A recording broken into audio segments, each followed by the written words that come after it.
Hello प्यारे साथियों, नमस्कार। मैं करण चौधरी आप सबका पॉलिटिकल थिंकर के टॉपिक में हार्दिक स्वागत करता हूं, अभिनंदन करता हूं। आज का हमारा टॉपिक है पॉलिटिकल थिंकर का, जो टीजीटी, पीजीटी और यूजीसी नेट के बैच में आप लोग पढ़ रहे हैं, आप तीनों के लिए यूजफुल है। तो आज का टॉपिक है हमारा रूसो।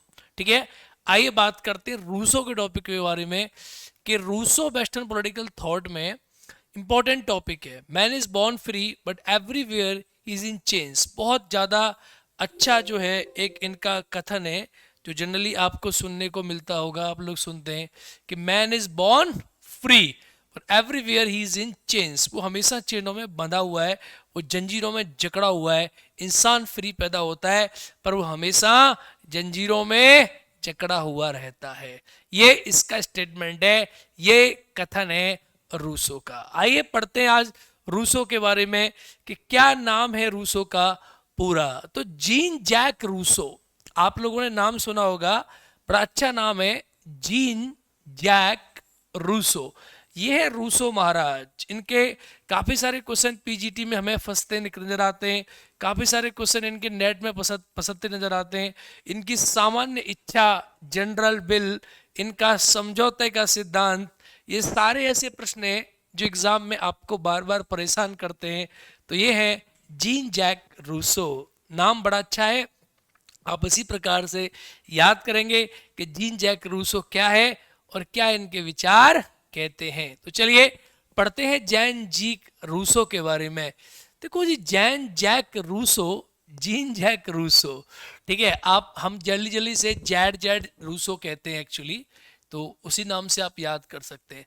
जन्म 28 जून 1712 को जिनेवा स्विट्जरलैंड में हुआ था। प्रश्न कभी कभी बेसिक भी पूछ ले जाते हैं किसी भी थिंकर के बारे में।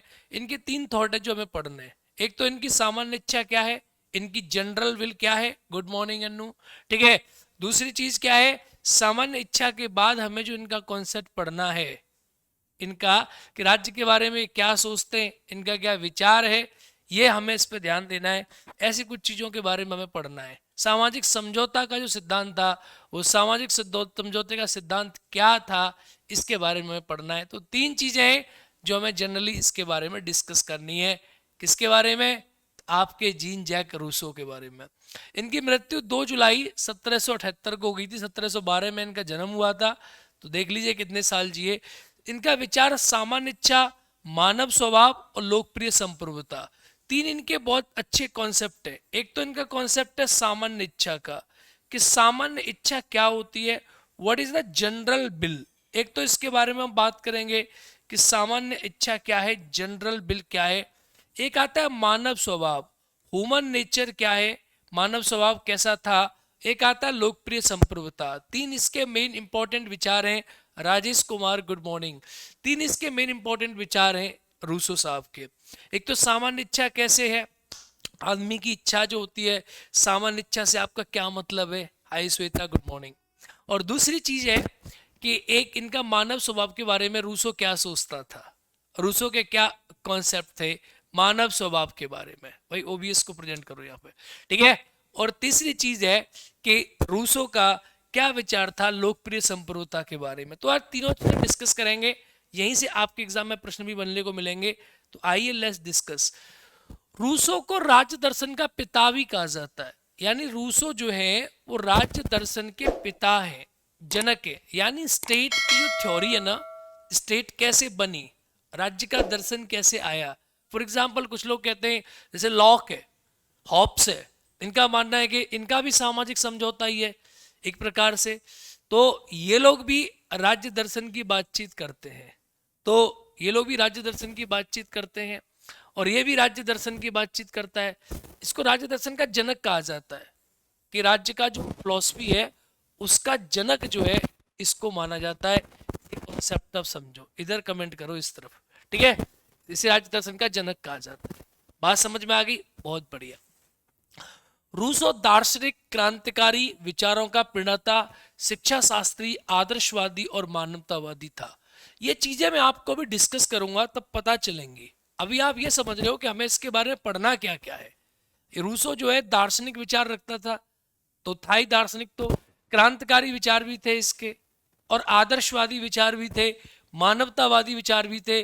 कुछ लोग तो रूसो को यहां तक कह देते हैं कि रूसो फांसीवाद की भी शुरुआत, फांसीवाद का भी जनक रूसो को भी मान लेते हैं कि रूसो ने ही स्टेट को इतना ज्यादा ऐसा बनाने की बात करी कि स्टेट सबसे इंपॉर्टेंट हो जो सभी आदमियों को बांध के रखे, राज्य ऐसा बने।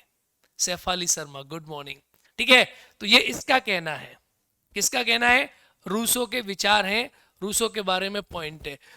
रूसो कहता था कि मनुष्य स्वतंत्र पैदा होता है और सर्वत्र जंजीरों में जकड़ा हुआ है।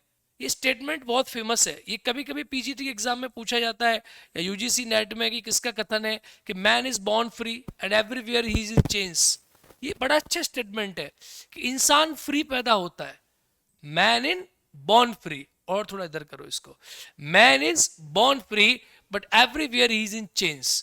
ये स्टेटमेंट किसका है? इस स्टेटमेंट को किसने दिया है?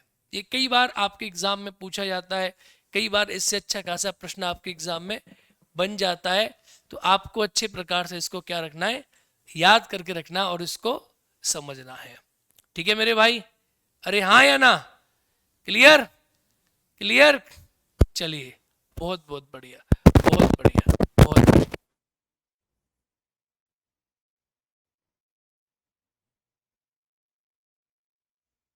चलिए आइए, अब समझते हैं रूसो के राजनीतिक विचार। तो सबसे पहला जो टॉपिक आता है वो आता है रूसो के राजनीतिक विचार से, कि रूसो के राजनीतिक विचार क्या है, यानी रूसो के राजनीतिक विचार क्या है, रूसो के पॉलिटिकल थॉट क्या है, ये हमें जानना है, ये हमें समझना है, इसको हमें देखना है। गुड गुड, आपके कमेंट्स मुझे नजर भी आ रहे हैं बढ़िया तरीका से। तीनों बैचों में क्लास लाइव है, चेक कर लो एक बार सही तरीका से। बहुत बहुत बढ़िया। तो टीजीटी पीजीटी के जो विद्यार्थी हमसे पढ़ रहे हैं, आप सभी इस क्लास को आनंद ले रहे हैं, इसी प्रकार से आप क्लासेस का आनंद लेते रहिए, अपने प्यार को हमारे साथ बनाए रखिए। हम पॉलिटिकल थिंकर्स को पढ़ते चले जाएंगे, रूसो पढ़ेंगे, इसके बाद जो भी होगा सेक्शन वो पढ़ते हुए चले जाएंगे, आपको क्लासेस मिलती चली जाएंगी बेहतरीन तरीका से। ठीक है, तो सबसे पहले बात करेंगे रूसो के पॉलिटिकल विचार के बारे में, फिर रूसो के मानव के विचार के बारे में, फिर रूसो के सामान्य इच्छा के बारे में। तो एक एक टॉपिक से मैं आपको पढ़ाऊंगा, तो एक एक चीज को आप लिखकर नोट डाउन करते चले कि रूसो क्या सोचता है किस चीज के बारे में। ठीक है, आइए बात करते हैं। तो रूसो के पॉलिटिकल विचार क्या है? रूसो का जो नाम है वो लोकतांत्रिक चिंतन से जुड़ा हुआ है। रूसो को प्रत्यक्ष लोकतंत्र की बात रूसो करता था। रूसो का जो पॉइंट है, रूसो लोकतंत्र जनक से जुड़ा हुआ है, मतलब वो डेमोक्रेसी को मानता है। और रूसो के जो विचार थे वो फ्रांस की क्रांति से प्रमुख जो है रूप से प्रभावित थे। इसीलिए आप ये कहते हो कि रूसो क्रांतिकारी है, क्योंकि रूसो क्रांति को मानता है, रूसो ने क्रांति को एक्सेप्ट किया। फ्रांस की क्रांति से इसके जो विचार थे वो प्रभावित थे रूसो के। और रूसो लोकतंत्र को मानता है, कहता है कि क्रांति लोकतंत्र के लिए होती है, किसी अच्छी चीज के लिए होती है। तो ठीक है, बेसिकली देखो है क्या, रूसो के विचार को जब आप पढ़ोगे तो रूसो के जो मेन विचार है वो व्यक्ति से जुड़े हुए। रूसो कहता है कि आदमी पहले बहुत अच्छा था, तो प्राकृतिक अवस्था को रूसो ना खराब मानता है ना बहुत बुरी मानता है। कहता है आदमी अच्छा था और आदमी मस्त रहता था, बाद में आदमी के पास बहुत प्रॉपर्टी आने लगी, पैसा आने लगा, तो आदमी खराब हो गया। खराब होने के बाद आदमी आदमी से लड़ा, तो आदमी अपना जो समुदाय है, अपनी जो समुदाय है उसके महत्व को भूल गया और आदमी आदमी से लड़ने लगा। तब आदमी को कंट्रोल करने के लिए, नियंत्रित करने के लिए राज्य नाम की संस्था की स्थापना करी गई। और इस राज्य नाम की संस्था की स्थापना व्यक्तियों ने सामाजिक समझौते के माध्यम से करी। अब ये राज्य जो है, ये कहता है कि राज्य जो बना है व्यक्तियों ने बनाया है, तो इसमें जो राज्य की सत्ता है इसे प्रत्यक्ष रूप से लोग वोट करेंगे। तो प्रत्यक्ष लोकतंत्र को सपोर्ट करता है रूसो, डायरेक्ट डेमोक्रेसी को सपोर्ट करता है रूसो। कहता है कि प्रत्यक्ष रूप से लोग इसमें सपोर्ट करेंगे। तो डायरेक्ट लोकतंत्र, जब मैं प्रश्न बनाऊंगा, कल से प्रैक्टिस कराऊंगा मॉर्निंग में, तो रूसो ही टॉपिक लूंगा। अब जो सुबह प्रैक्टिस चलेगी आपकी क्लास की मॉर्निंग में, वो टॉपिक वाइज चलेगी। उसमें पहले राजनीतिक विचारक पढ़ेंगे हम। बहुत दिन आपने इंतजार किया, अब आपकी दिल की इच्छाओं को खुश करने का वक्त आ चुका है। ठीक है, चलिए, तो आपको खुश कर दिया जाता है। तो अब टॉपिक वाइज प्रैक्टिस करेंगे। ठीक है, 2 दिन में एक टॉपिक खत्म हो जाए करेगा। तो प्रैक्टिस एक दिन छोड़ के एक दिन हुआ करेगी। तो जैसे कल प्रैक्टिस तो कंप्लीट की होगी, परसों लक्ष्मीकांत चलेगी यूट्यूब पे, और 2 दिन में आपका ये टॉपिक यहाँ फिनिश होगा। फिर आपका रूसो का एक चैप्टर का यूट्यूब पे टेस्ट होगा। उसी प्रकार से हम चलेंगे। तो रूसो के राजनीतिक चिंतन में व्यक्तिवाद, समाजवाद, निरंकुशतावाद और लोकतंत्र संबंधी विचार शामिल है। देखो व्यक्तिवाद क्यों है? क्योंकि रूसो व्यक्ति को मानता है। रूसो कहता है कि व्यक्ति अच्छा था और व्यक्ति जो है वो स्वार्थी बन गया। वो कहता है व्यक्ति के अंदर 2 प्रकार की इच्छाएं होती हैं। एक इच्छा होती है कि व्यक्ति समुदाय को अच्छा चाहता है, उसके समुदाय का विकास चाहता है, व्यक्ति समुदाय के लिए सोचता है। समुदाय का मतलब है जैसे आदमी आदमियों के बारे में अच्छा सोचे। तो ये दूसरी चीज क्या है? रूसो कहता है कि व्यक्ति खुद के लिए अच्छा सोचना चाहता है, अपने लिए भी सबसे अच्छा सोचना चाहता है व्यक्ति, तो स्वार्थी भी है। तो व्यक्तिवादी विचार आपको नजर आ जाएंगे रूसो के, यानी व्यक्ति को इंपॉर्टेंट रूसो देता है। भाई व्यक्ति के लिए राज्य का निर्माण हुआ है ना, तो देता है। निरंकुशतावाद, समाजवाद आपको देखने को मिलेगा। निरंकुशतावाद क्योंकि राज्य को वो कहता है कि राज्य अब क्या करेगा? व्यक्ति को नियंत्रित करेगा। भाई आदमी जो है समुदाय का कल्याण करना है, और व्यक्ति क्या करे? अपना ही कल्याण करे, अपना ही कल्याण करे, दूसरे आदमियों को महत्व ही ना दे। तो राज्य क्या करेगा? स्वतंत्रता, व्यक्ति की स्वतंत्रता को, स्वतंत्रता कैसे व्यक्ति की सही रहेगी? जब राज्य नाम की सत्ता होगी। राज्य नाम की सत्ता क्या करेगी? स्टेट नाम की सत्ता क्या करेगी? व्यक्तियों के स्वभाव में जो स्वतंत्रता है उस स्वतंत्रता को स्थापित करेगी। तो कब स्थापित कर पाएगी? जब नियम होंगे। तो नियम होंगे, उससे निरंकुशतावाद के रूप में लोग मान लेते हैं। लोकतंत्रवादी भी है इसके विचार, क्योंकि डेमोक्रेसी को मानता है, कहता है कि लोकतंत्र से राज्य का निर्माण होगा। और प्रत्यक्ष लोकतंत्र की बात रूसो करता है। ये कहता है ठीक है। तो लोकतंत्र को प्रत्यक्ष मानता है रूसो, कहता है डायरेक्ट डेमोक्रेसी। तो ये इसके पॉलिटिकल विचार है, रूसो के राजनीतिक विचार हैं ये। रूसो की रचनाओं में मानव स्वभाव के बारे में बात करेंगे। रूसो की रचनाओं में सोशल कॉन्ट्रैक्ट एक उल्लेखनीय रचना है। सबसे इंपॉर्टेंट है सामाजिक समझौता। क्वेश्चन बनता है, इस ग्रंथ में सामान्य इच्छा जनरल बिल के सिद्धांत को प्रतिपादित किया गया है। और सामान्य इच्छा जनरल विल क्या होती है ये हम आगे पढ़ेंगे। ऐसा मत समझना कि मैंने छोड़ दिया अभी, क्योंकि जनरल विल को डिस्कस करोगे तो बहुत बड़ी है। रूसो की सामान्य इच्छा एक अलग से टॉपिक है, मेरे इसमें एक टॉपिक है, तो उसको डिस्कस करूंगा आगे जनरल विल को, कि जनरल विल क्या है। सामान्य इच्छा बहुत बड़ा टॉपिक है। रूसो की सामान्य इच्छा कोई नॉर्मल इच्छा नहीं है। रूसो की सामान्य इच्छा 2 पार्ट में डिवाइड होगी, उसको हम पढ़ेंगे, इसी टॉपिक में पढ़ेंगे। लेकिन अभी आप धीरे धीरे टॉपिक वाइज चलो। रूसो को स्वतंत्रता व लोकतंत्र का अग्रदूत कहा जाता है। ये प्रश्न कई बार एग्जाम में पूछा गया है।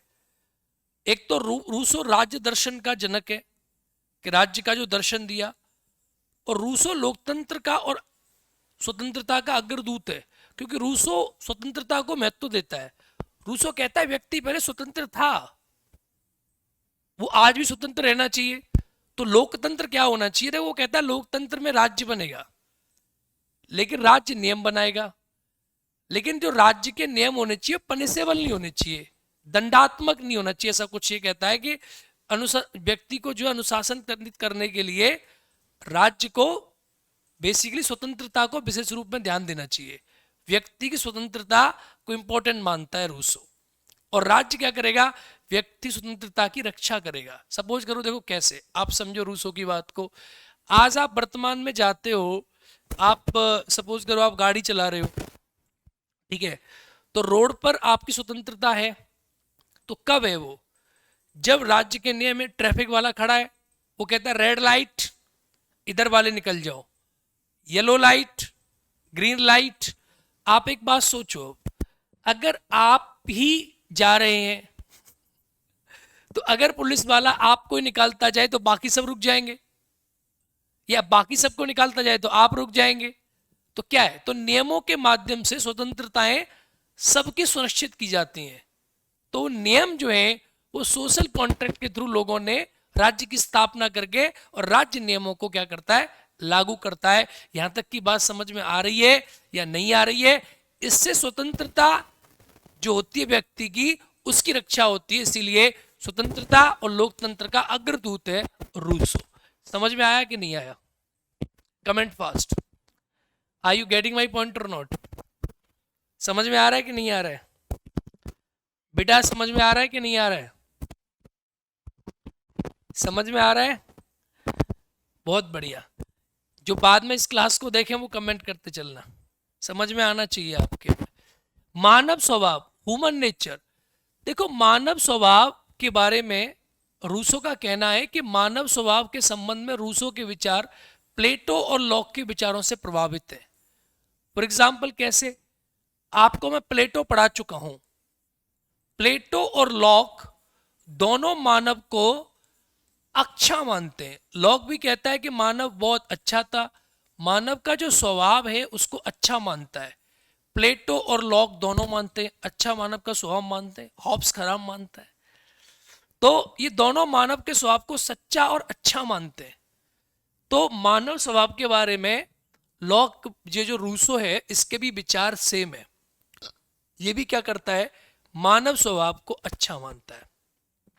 ठीक है, कहता है कि मानव स्वभाव सच्चा है और मानव स्वभाव अच्छा है। इससे प्रश्न आपके एग्जाम में बन जाते हैं, याद रखना। अब ये मानव स्वभाव के बारे में रूसो क्या सोचता है, ये जरा कॉन्सेप्ट को जानने की कोशिश करना कि मानव स्वभाव के बारे में रूसो और क्या सोचता है। मतलब मानव को बढ़िया मानता है। तो ये दिया गया आपके सामने, फोटो लगा हुआ है, प्लेटो लॉक।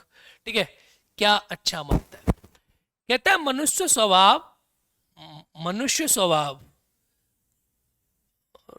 मनुष्य का जो स्वभाव है वो बुरा नहीं होता, वो भ्रष्ट कला के कारण बुरा बन जाता है।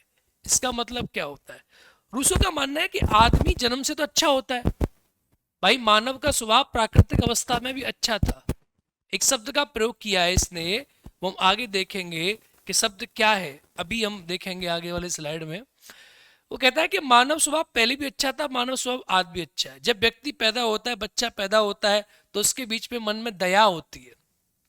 ठीक है, उसके बीच में उसका स्वभाव अच्छा होता है, वो सबके बारे में बढ़िया सोचता है, वो अच्छा होता है। इसलिए लोग कुछ इसका विरोध भी करते हैं रूसों का।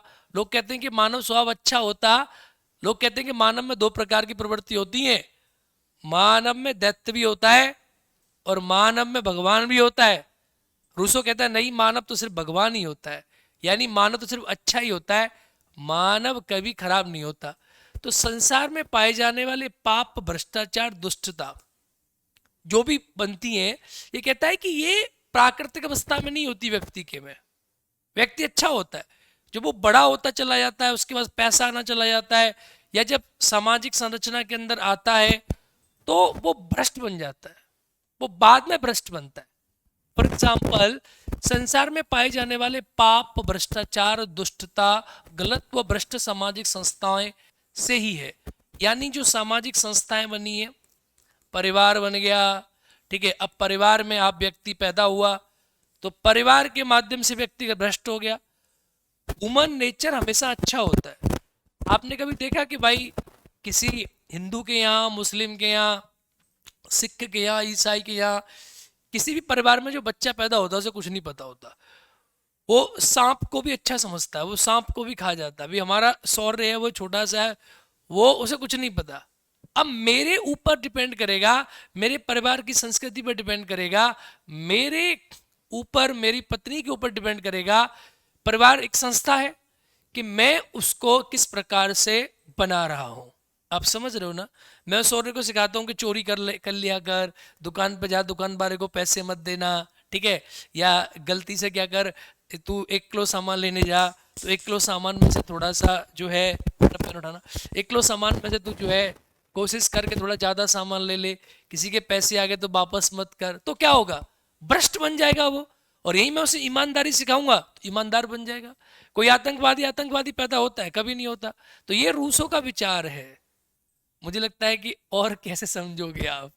पॉलिटिकल साइंस को इतना आसान बनाने का मैं प्रयास कर रहा हूँ आपके लिए। ठीक है, उम्मीद है आप समझ रहे हैं मेरी भावनाओं को। बच्चों को शेयर किया करो और अधिक से अधिक बच्चों को enrolled political science PGT, TGT, UGC net के बैच में कराओ। आपसे मुझे उम्मीद है और क्लासेस आपकी टाइमिंग जो है फिक्स्ड है। फिक्स टाइमिंग आपकी क्लास की है 10:45 से लेकर 11:45, मतलब 12:15। इस करीब 1.5 घंटे क्लास आपकी मॉर्निंग में डेली हुआ करेगी।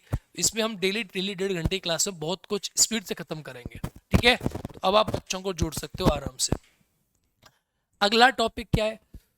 रूसो मानव स्वभाव की दो मौलिक नियम प्रवृत्ति मानता है।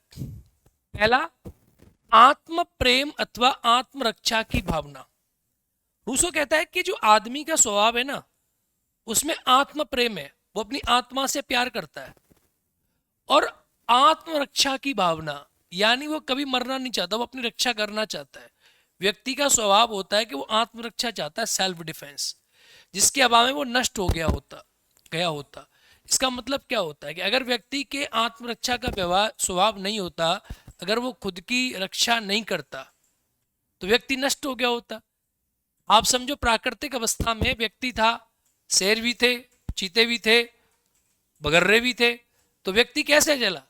क्योंकि उसके मन में आत्मरक्षा का स्वभाव था, ठीक है। आत्मरक्षा का उसके मन में स्वभाव था, इसीलिए वो चला। मानव स्वभाव निर्माण में दूसरी सहायक प्रवृत्ति है सहानुभूति अथवा परस्पर सहायता की भावना को, जो सभी मनुष्यों में पाई जाती है। तो रूसो के अनुसार मानव में दो प्रकार की चीजें, और इसीलिए रूसो कहता है कि मानव की इच्छा भी दो प्रकार की है।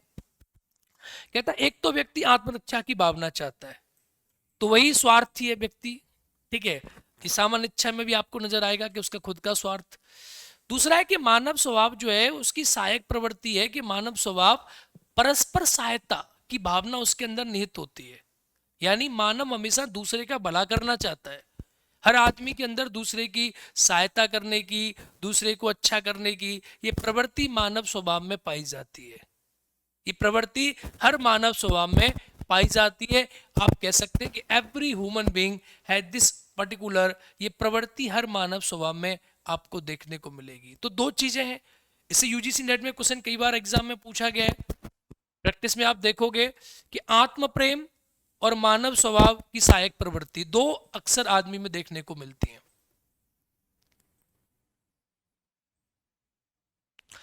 जीवन संग्राम उतना कठिन प्रतीत नहीं होता, ये सभी भावनाएं शुभ हैं, स्वभाव में मनुष्य को अच्छा ही माना जाना चाहिए।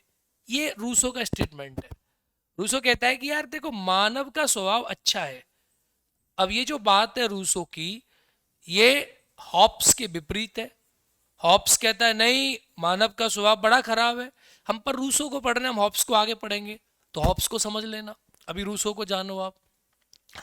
रूसो के प्राकृतिक अवस्था सिद्धांत, ये अब अगली थ्योरी आ गई। तो आप लोग क्या क्या पढ़ चुके? रूसो के मानव के बारे में विचार पढ़ चुके, रूसो के राजनीति के बारे में विचार पढ़ चुके, लोकतंत्र के बारे में, राजनीति के बारे में रूसो क्या सोचता है। टॉपिक वाइज चीजों को लिखकर चलो।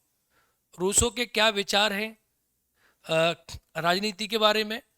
वो स्वतंत्रता को महत्व देता है, प्रत्यक्ष लोकतंत्र को महत्व देता है। रूसो के क्या विचार हैं मानव के स्वभाव के बारे में?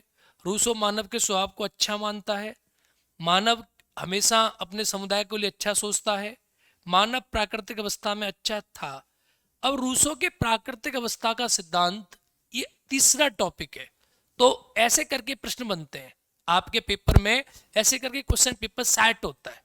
समझ में बात आ रही है क्लियरली? तो ये तीसरा पॉइंट है कि रूसो की प्राकृतिक अवस्था सिद्धांत क्या है, रूसोज नेचुरल स्टेट थ्योरी। अब प्राकृतिक अवस्था के बारे में कई सारे सिद्धांत हैं। हॉब्स का सिद्धांत है, लॉक का सिद्धांत है, रूसो का सिद्धांत है। हर आदमी प्राकृतिक अवस्था के अलग अलग सोचता है। आप भी अलग सोचते होंगे, आपका भी सिद्धांत होगा। खुद से जियो सब्जेक्ट को, तब समझ में आएगी। आप सोचते होंगे कि पहले इंसान पता नहीं कैसे होगा। आप भी सोचो इस बात को। तो रूसो क्या सोचता है प्राकृतिक अवस्था के बारे में? जैसे आज हम हैं, तो आज हम सिविलाइज्ड हैं। आज मैंने टी शर्ट पहनी है, इस पे लिखा है ओम भूर्भुवः स्वः। तो पहले जमाने में जब व्यक्ति प्राकृतिक अवस्था में होगा तो कैसा रहा होगा? मैं आपको कुछ विजुअल्स दिखाऊंगा जिससे आपको परफेक्टली याद हो जाएगा कि रूसो क्या सोचता था प्राकृतिक अवस्था के बारे में, नेचुरल स्टेट के बारे में। रूसो के क्या विचार थे? तुम्हारी समझ में आ रहा है? तुम्हारी समझ में आ रहा है जो मैं पढ़ा रहा हूँ? तो इनकी समझ में क्यों नहीं आ रहा हुआ? पेपर इनकी समझ में पक्का आना है, 100% पेपर फंसेगा इसमें से। ये स्लाइड्स बड़े महंगे स्लाइड्स हैं, इनको बनने में मुझे करीब 1 से 1.5 साल का वक्त लगा है। 2 साल की मेहनत है ये पॉलिटिकल साइंस की, जो ये स्लाइड्स चल रहे हैं जिसमें विजुअल्स। ठीक है, प्राकृतिक अवस्था एक मुक्त व्यवहार पूर्ण अवस्था थी, इसमें कार्य करने की पूर्ण स्वतंत्रता थी। इसका मतलब क्या है कि प्राकृतिक अवस्था एक मुक्त व्यवहार पूर्ण अवस्था थी, यानी कि इस अवस्था में व्यक्ति फ्री था और उसको कार्य करने की पूरी स्वतंत्रता थी कि वो जो चाहे जो कार्य कर ले। अब एक शब्द का रूसो ने प्रयोग किया है जो कि टीजीटी या पीजीटी एग्जाम में, यूजीसी नेट में कई बार पूछा गया, नोवल सीवेज। इसका मतलब है आदर्श बर्बर। इसका अर्थ क्या हुआ? आदर्श बर्बर का मतलब क्या है कि इस अवस्था में रूसो ने व्यक्ति के लिए आदर्श बर्बर शब्द का प्रयोग किया है। अभी आदर्श बर्बर क्या होता है? देखो, आदर्श का मतलब क्या होता है? आदर्श का मतलब होता है कि व्यक्ति आदर्श था, आइडियल था, अच्छा था, वो खराब नहीं था पर बर्बर था, सेवेज था। यानी कि उसका जो पुराना रूप है व्यक्ति का, देखो वो फ्री रहता था, नंगा रहता था, शिकार करता था, आपको पता होगा। मुक्त व्यवहार था उसका, किसी के प्रति कोई द्वेष नहीं था, समुदाय की रक्षा करता था, कबीलों में रहा करता था, कोई किसी के प्रति ये भावना नहीं थी तेरा पैसा मैं खा जाऊं, मैं तेरा पैसा खा जाऊं। वो नोबल था, नोबल, अच्छा था, अच्छा व्यक्ति था, खराब व्यक्ति नहीं था, वो बहुत ही नोबल व्यक्ति था। और सेवेज का मतलब है कि उसमें बर्बरता की जो भावना थी उसके बारे में बात कही जाती है। बर्बर तो देखो व्यक्ति था ही, क्योंकि उस समय की बात है ये। तो ये प्रश्न पूछा जाता है कि आदर्श बर्बर शब्द का प्रयोग किस विचारक ने किया? तो ये नोबल सेवेज नाम के शब्द का प्रयोग ये आपके रूसो साहब ने किया था। ये बहुत इंपॉर्टेंट स्टेटमेंट है, इसको आप याद रखना। देखो, प्राकृतिक अवस्था और कैसी थी? इस अवस्था में प्राकृतिक अवस्था और कैसी थी? कहाँ गई यार प्राकृतिक अवस्था? इस अवस्था में मनुष्य भोले और अज्ञानी बालक की भांति सादगी सुख का जीवन व्यतीत करता था। समझ में आ रहा है? भोला और अज्ञानी बालक कैसा होता है? जैसे हमारा बच्चा है अभी, ठीक है, तो भोला अज्ञानी है। अब ना उसको ये पता कि मेरी किसी से लड़ाई हो रखी है या क्या लड़ाई होती है, ना उसे ये पता गुस्सा क्या चीज होती है। गुस्सा वो कर जाता है खुद के लिए, क्योंकि व्यक्ति स्वार्थी तो बचपन से होता है, लेकिन उसको ये नहीं पता कि वो भोला है और अज्ञानी है। तो मनुष्य भोला और अज्ञानी सुख जीवन व्यतीत करता है। मनुष्य जो है भोला और अज्ञानी होता है। रूसो के अनुसार, बाबू पर्चा फॉलो करना तुम, जो है जो बना हुआ है तुम्हारा, प्लीज, जो लिखा था ना टास्क फॉलो। रूसो के अनुसार प्राकृतिक मनुष्य एकांकी, स्वतंत्र, नैतिक अनैतिक भावनाओं से मुक्त था। मैंने आपसे बताया कि एकांकी अकेलेपन की भावना, स्वतंत्र नैतिक अनैतिक भावनाओं से मुक्त, निस्वार्थ संपत्ति और परिवार से रहित स्वर्ण युग की स्वर्गीय दशा में रहता था। यानी व्यक्ति जो था ये परिवार से रहित, मतलब व्यक्ति जो था वो नैतिक अनैतिक कार्य नहीं करता था, मुक्त था, निस्वार्थ था, परिवार से रहित। जैसे परिवार से रहित शब्द का प्रयोग इसने क्यों किया है? इसका मतलब यह है कि परिवार से रहित का मतलब है यहां पर कि व्यक्ति के ऊपर, देखो परिवार एक संस्था है, और संस्था क्या होती है? जैसे मैं भोला बालक, हाँ, संस्था क्या करती है कि संस्था, परिवार क्या करता है? व्यक्ति को दूषित कर देता है, वो सही रहता है उसको खराब बना देते हैं। तो परिवार से रहित था, इसका मतलब परिवार नहीं था, परिवार था, लेकिन परिवार एक थॉट भी है, उससे रहित था व्यक्ति। अब देखो आगे व्यक्ति क्या करता था। पहले देखो गांव की, तुम गांव के समाज को देख लोगे तब भी आपको समझ में आ जाएगा। ये हॉब्स है और लॉक है।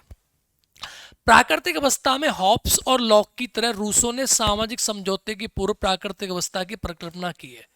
यानी देखो, सामाजिक समझौता से पूर्व प्राकृतिक अवस्था की परिकल्पना हॉब्स ने भी की है और लॉक ने भी की है, लेकिन अंतर है, लॉक कहीं कहीं आदमी को अच्छा मानता है, हॉब्स आदमी को बहुत निकम्मा और नीच मानता है। हॉब्स और लॉक द्वारा चित्रित अवस्थाएं पृथक है, ठीक है, जो रूसो से अलग है। अब हम बात करेंगे कि रूसो से अलग है। अब हॉब्स को पढ़ चुके होंगे, हॉब्स की प्राकृतिक अवस्था अलग थी और लॉक की प्राकृतिक अवस्था अलग थी। और रूसो की प्राकृतिक अवस्था अलग है। वह न तो हॉब्स द्वारा चित्रित अवस्था की तरह कष्ट में है। हॉब्स क्या कहता है, अरे आदमी आपस में लड़ते थे, आदमी नीच थे, व्यक्ति मनुष्य जो है वो जन्म से ही कुत्ता होता है, इसका स्टेटमेंट है कि मैन आज बॉर्न डॉग। हॉब्स कहता है कि आदमी तो जन्म से ही कुत्ता होता है। रूसो कहता है नहीं, आदमी कुत्ता नहीं होता, आदमी अच्छा होता है। तो इसकी बात को मानता नहीं है, हालांकि इसकी प्राकृतिक अवस्था है। और न लॉक द्वारा वर्णित अवस्था की तरह आदर्श है। और लॉक दुनिया को बहुत ही आदर्श मानता है, ये टॉप लेवल पर लेके चला जाता है। रूसो कहता है कि आदर्श भी नहीं था और इतना बर्बर भी नहीं था। रूसो ने दो प्रकार की चीजें बता दी प्राकृतिक अवस्था में। कहता है पहले वो अच्छा था पर बढ़िया था, पर व्यक्ति स्वार्थी तो होता ही है, थोड़ा बहुत स्वार्थ तो इसके अंदर होता है, पर अच्छा था, सभ्य था, वो उसके बीच में जो है एक प्रकार से कोई वैसी भावनाएं नहीं थी। तो ये मान के चलो कि इन दोनों के बीच का है, इसके इसके बीच का है। अब कुछ समझ में आ रहा है कॉन्सेप्ट? तो अब जब आप कंपेयर करके पढ़ोगे लॉक को, अब लॉक को पढ़ना, रिपीट करके लॉक को पढ़ना, फिर लॉक के साथ रूसो को पढ़ना, फिर प्राकृतिक अवस्था। देखो पढ़ना कैसे होता है पॉलिटिकल साइंस को, कि प्राकृतिक अवस्था के बारे में तीनों को पढ़ो, तीनों की प्राकृतिक अवस्था को पढ़ो, फिर अपने नोट्स बनाओ। ऐ थोड़ा ना बन जाओगे तुम प्रोफेसर, थोड़ा ना बन जाओगे लेक्चरर, पागल समझ रहे हो दुनिया को, हैं? पहले आप नोट्स बनाओ तीनों के। अब रूसो पढ़ चुके, अब लॉक पढ़ चुके, हॉब्स पढ़ोगे, तो फिर तीनों के नोट्स अपने आप खुद बनाओ। ऐसे मत समझो कि मैं सब कुछ दे दूंगा तो तुम्हारा कल्याण हो जाएगा, अपने आप करना है सब कुछ। अब तीनों में तुम समझ पाओगे कि तीनों में क्या डिफरेंसेस है। तो थोड़ा हॉब्स और लॉक के बीच में डिफरेंस करना थोड़ा टफ पड़ेगा आपके लिए, पर कर ले जाओगे। ठीक है, आगे देखो। अब ये आती है प्राकृतिक अवस्था। देख रहे हो मानव का पुराने फोटोज दिखा रखे, और तो रूसो ने प्राकृतिक अवस्था के दो भागों पे बांटा है। रूसो ने इसको दो लेक्चर में बांटा है। अब किसी किताब में पढ़ोगे, जैसे राजेश सर की किताब है या कोई भी पॉलिटिकल साइंस की किताब है, उसमें इतना एक्सप्लेन नहीं कर रखी चीजें, ठीक है, लेकिन दे रखी हैं, अच्छी दे रखी हैं। I really appreciate that their work in the political science field, but उतना नहीं दे रखा। तो आप ओपी गावा पढ़ोगे तो गावा में काफी सारी चीजें कवर कर रखी हैं, आप उसको कंसल्ट कर सकते हो। पहले से मानव सभ्य था। अन्नू तुम तो आज भी सभ्य हो, ठीक है। प्राकृतिक अवस्था का प्रारंभिक काल, ये जो प्रारंभिक काल है ना, ये प्रारंभिक काल तो एकदम मानव का 100% सभ्य था। और उसके बाद की अवस्था का काल, इसमें आदमी खराब हो गया, इसमें आदमी बिगड़ गया, ठीक है। तो देखो जैसे आज का बालक होता है, ऐसे पहले रूसो ने संकल्पना की है। आज का बालक जब छोटा होता है, 1 साल का, 2 साल का, और तब तक वो ठीक है। जैसे वो 3 साल का हुआ, 4 साल का हुआ, 5 साल का हुआ, मेरा है, मैं नहीं दूंगा, मेरा घर है, हम नहीं दे रहे, कौन हो तुम, तो वो बिगड़ना शुरू हो जाता है। आप समझ रहे हो मेरी बात? तो इसीलिए इसने भी, रूसो ने दो प्रकार की परिकल्पनाएं की हैं। एक प्राकृतिक अवस्था का प्रारंभिक काल, एक प्राकृतिक अवस्था का उसके बाद का काल। Hopefully you are getting my point, what I mean to say. आप मेरी बात समझ रहे हो जो मैं क्या कहना चाह रहा हूं। अब प्राकृतिक अवस्था का प्रारंभिक काल की आपा लोग बातचीत करेंगे, प्राकृतिक अवस्था के प्रारंभिक काल की हम लोग बातचीत करेंगे और बताएंगे।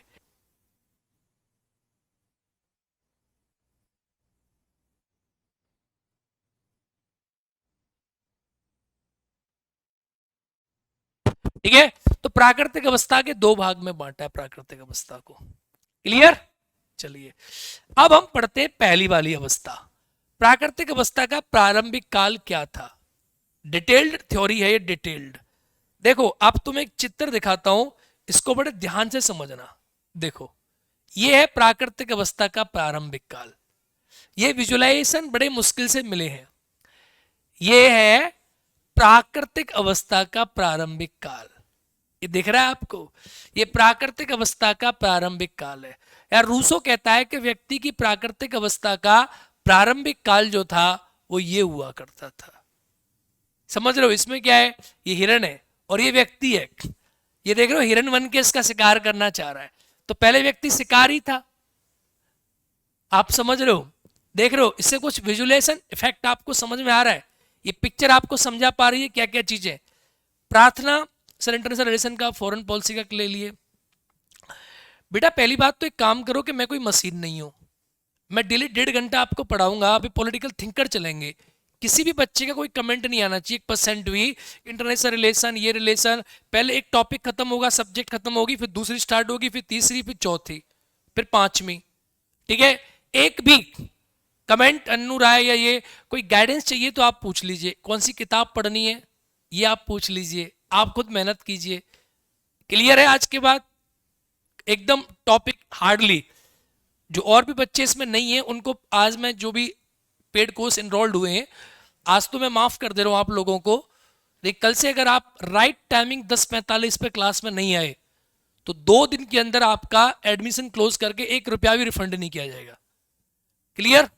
क्योंकि अगर राइट टाइम पे मैं पढ़ाऊंगा तो तुम्हें भी राइट टाइम पे आना ही पड़ेगा। अब चलो आओ। प्रारंभिक काल में मनुष्य का जीवन प्राकृतिक था, यानी मनुष्य का जीवन नेचुरल था। कैसा था मेरे प्यारे बच्चे? नेचुरल था, प्राकृतिक जीवन था। उसकी आवश्यकताएं, आकांक्षाएं कम थी। आवश्यकता क्या थी कि भैया हिरन मार के खा लिया, शिकार कर लिया, ये उसकी आवश्यकता थी। काम खत्म। आवश्यकताओं में पूर्ति के तरीके में उसमें और पशुओं में कोई विशेष अंतर नहीं था।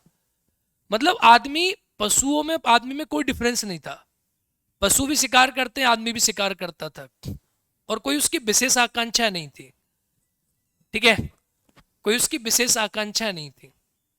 ओके, यानी बहुत बेसिक सी चीज थी।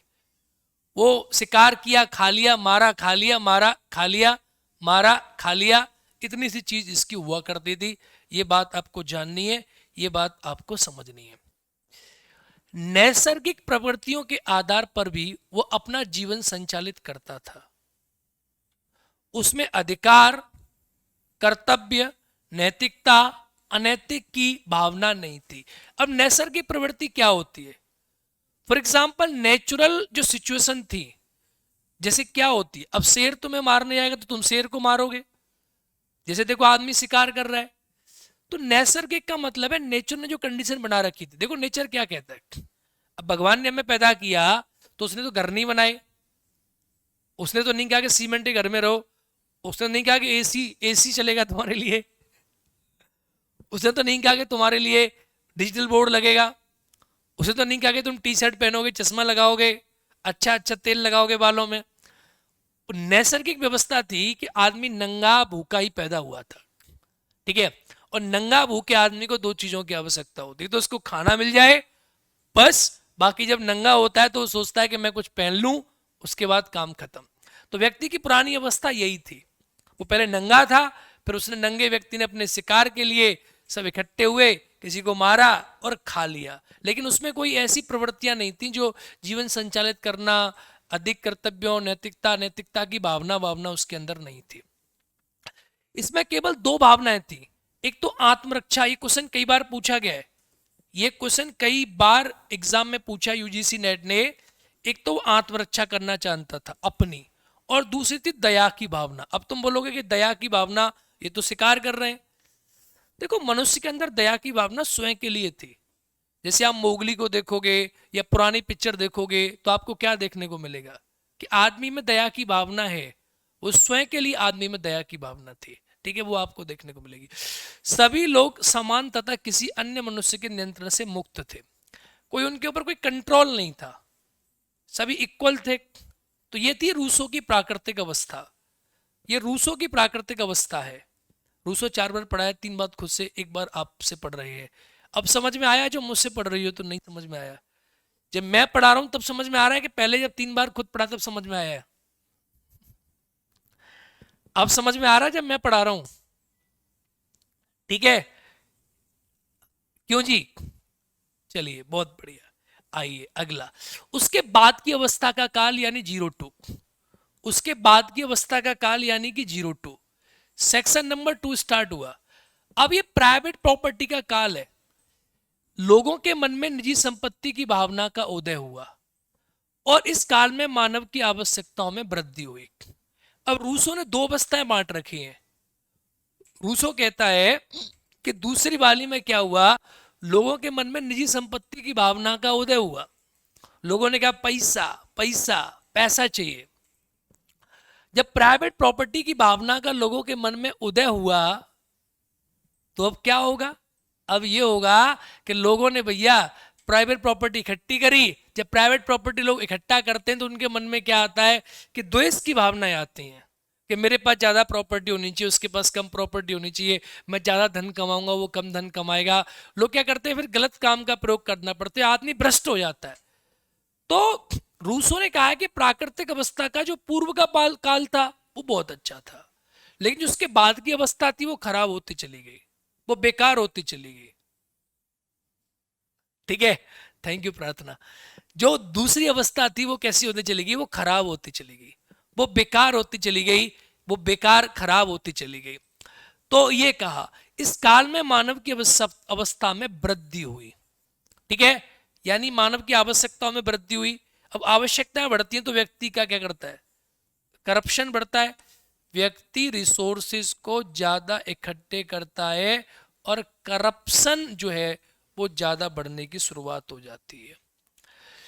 लोगों के बीच समानता असमानता प्रेम द्वेष ऊंच नीच का विचार पैदा हुआ। ऑटोमेटिकली होगा, मैंने आपसे कहा ऑटोमेटिकली होता है। लोग ऊंच नीच, देखो नोटों की गठरी देख रहे हो आप। अब आप क्या समझोगे? ये जो पिक्चर आई है सर ने बहुत कुछ बताने के लिए काफी है। This is sufficient to tell you what exactly mean to say. ये आपको बहुत कुछ बता रहा है। ये देखो इसके पास कुछ नहीं है तो ये उदास है, कह रहा है मेरी जेब में 1 रुपया नहीं है, तो ये उदास है। इसके पास थोड़े से पैसे हैं, इसके पास थोड़े ज्यादा पैसे हैं, ये और ज्यादा पैसे लेके घूम रहा है। तो क्या हुआ? यहां से सब कुछ की शुरुआत हो गई। तो the ultimate goal goes with the private property. आदमी को जो बर्बाद किया वो प्राइवेट प्रॉपर्टी ने किया। प्राइवेट प्रॉपर्टी ने आदमी का सत्यानाश कर दिया, आदमी को बर्बाद कर दिया प्राइवेट प्रॉपर्टी ने। Are you getting my point? ठीक है, तो प्राइवेट प्रॉपर्टी ने क्या किया? आदमी को बर्बाद कर दिया। ये बात आपकी समझ में थोरोली आ रही होगी। मुझे पूरी उम्मीद है कि आप इस बात को समझ रहे होंगे, आप इस बात को जान रहे होंगे। क्लियर? जिसे मानव सभ्यता का विकास कहते हैं, इसका विकास होता गया और जिसको आप मानव सभ्यता का विकास कहते हैं। तो रूसो क्या मानता है? रूसो मानता है कि मानव सभ्यता का जो विकास हुआ उस सभ्यता के अनुसार मानव की प्रवृत्ति खराब होती चली गई। हॉब्स यही से शुरुआत करता है और रूसो कहता है कि आदमी पहले तो अच्छा था। भाई आदमी बाद में तो खराब हुआ, पहले तो आदमी बहुत अच्छा था, पहले आदमी बहुत प्यारा था, पहले आदमी बहुत बढ़िया था, बाद में आदमी बहुत खराब होता चला गया। ऐसा रूसो का मानना है। तो चलिए अगली चीज, रूसो के समझौते के कारण। अब आता है रूसो का सामाजिक समझौता। तो आपका टॉपिक नंबर 4 हो गया स्टार्ट। पहले मुझे इतना बताएं सभी के सभी कि टॉपिक नंबर 3 तक आपकी समझ में आ रहा है सब कुछ? प्राकृतिक अवस्था क्लियर होगी? मानव स्वभाव के बारे में समझ गए? मानव स्वभाव कैसा रहा है? बत तो रूसो के समझौते का, अब रूसो का सामाजिक समझौता क्या है इसको एक बार सभी समझेंगे। रूसो का सामाजिक समझौता क्या है? बहुत बढ़िया, ये क्या कहता है अब समझते हैं जरा इसको। देखो रूसो का सामाजिक समझौते का कारण क्या था? रूसोस थ्योरी ऑफ सोशल एग्रीमेंट बहुत इंपॉर्टेंट है, ये कई बार एग्जाम में पूछी जाती है। अब अलग अलग टॉपिक है ना ये। रूसो का सामाजिक समझौते का कारण था तर्क व संपत्ति का उदय। देखो रूसो क्या कहता है कि सामाजिक समझौता क्यों हुआ, सोशल कॉन्ट्रैक्ट क्यों हुआ? रूसो कहता है कि व्यक्ति के पास तर्क और संपत्ति बढ़ गई। फॉर एग्जाम्पल पहले आदमी के मन में कोई विचार नहीं था, सब आदमी समान थे, प्राकृतिक अवस्था थी, सब बढ़िया तरीका से रहते थे। लेकिन जब बाद में संपत्ति का उदय हुआ तो व्यक्ति तर्कवादी हो गया कि नहीं ये मेरा सामान है, ये तेरा सामान है। फॉर एग्जाम्पल पहले क्या था? पहले आदमी किसी को मारता होगा, शेर बगैर को, मतलब फॉर एग्जाम्पल हिरण को वगैरह को। जब आदमी किसी को मारता होगा तो मीट मिल गया। अब मीट को आदमी सब बांट के खा लेते होंगे, जिसका पेट जितना भर रहा है, नहीं भरा किसी का पेट, चलो और मार लेते हैं और खा ले।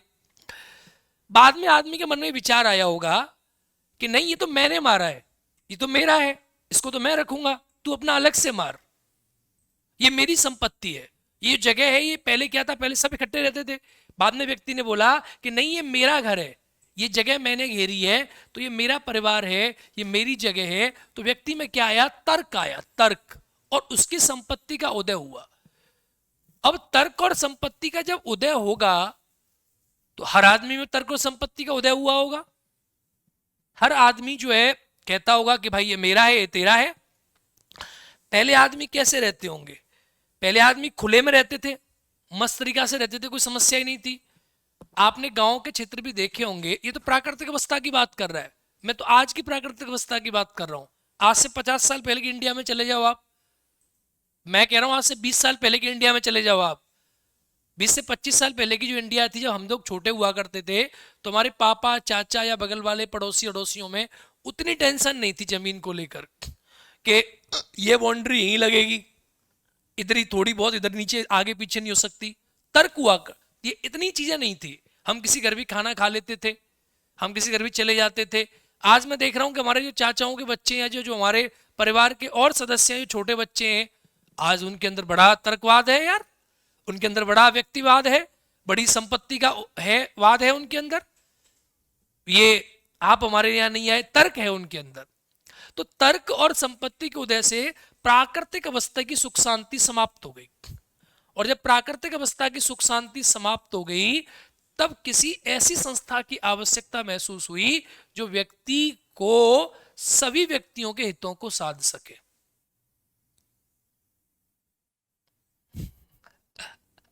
समझ में आ रहा है?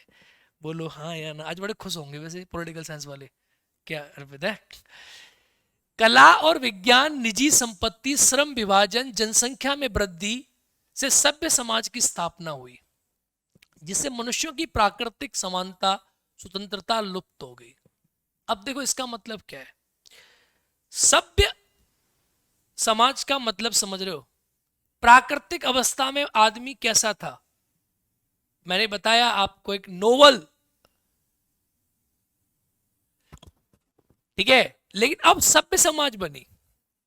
अब जो सभ्य समाज बनी, इसमें कला आ गई, विज्ञान आ गया, निजी संपत्ति आ गई, श्रम विभाजन आ गया, जनसंख्या में वृद्धि हुई, सभ्य समाज की स्थापना हुई, जिससे मनुष्यों की प्राकृतिक अवस्था खत्म हो गई।